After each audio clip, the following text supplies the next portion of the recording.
بسم اللہ الرحمن الرحیم نحمدہ و نصلی علی رسولہ الکریم اما بعد۔ تاریخ عالم میں ایسا عظیم و شان انقلاب کسی نے برپا نہیں کیا جو محمد نے برپا کیا صلی اللہ علیہ وسلم۔ یہ کس نے کہا تھا؟ مہاتما گاندھی۔ غور سے سنو میری اس بات کو۔ تاریخ عالم میں ایسا عظیم و شان انقلاب کسی نے برپا نہیں کیا جو محمد نے برپا کیا صلی اللہ علیہ وسلم۔ ہم نے یہ جاننے کی کوشش نہیں کرے کبھی، اپنے آپ کو مسلمان کہنے والوں نے کبھی یہ جاننے کی کوشش نہیں کی ہے وہ جس کا اسلام سے دور دور تک کوئی واسطہ نہیں ہے۔ مہاتما گاندھی ہمارے نبی صلی اللہ علیہ وسلم کے بارے میں فرماتے ہیں ایسا عظیم انقلاب کسی نے برپا نہیں کیا۔ بدلنے کے واسطے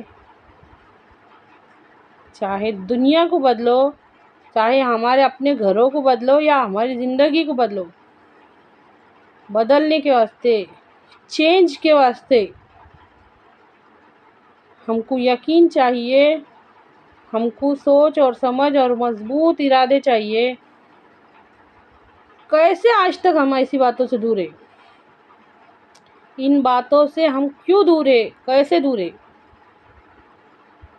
ایسا کیا پڑھے تھے مہاتما گاندھی نے؟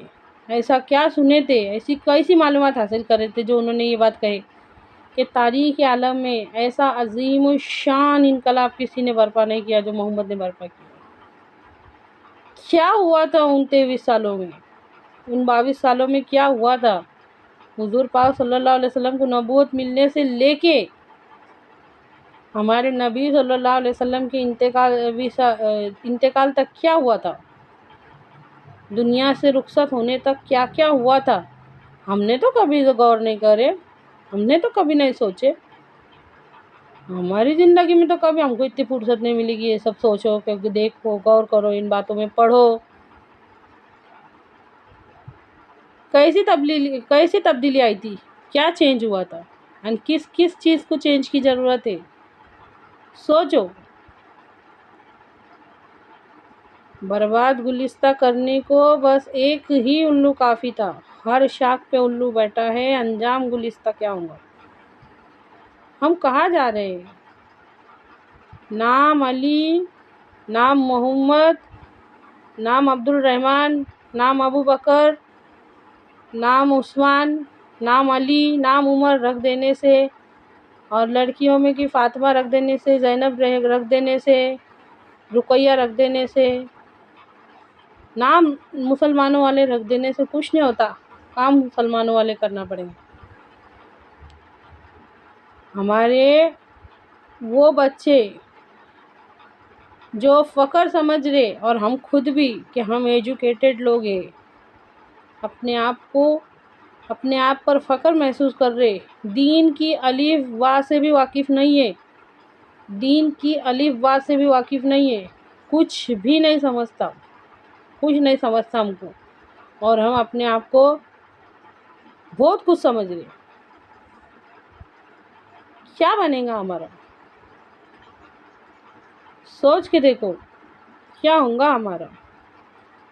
ہمارے نبی صلی اللہ علیہ وسلم کا اصل مین مقصد، بڑا مقصد، برائی پر بھلائی کا راج ہو، میں ہر بھلائی کی تکمیل کے لیے بھیجا گیا ہوں، میں ہر برائی کے خاتمے کے واسطے بھیجا گیا ہوں۔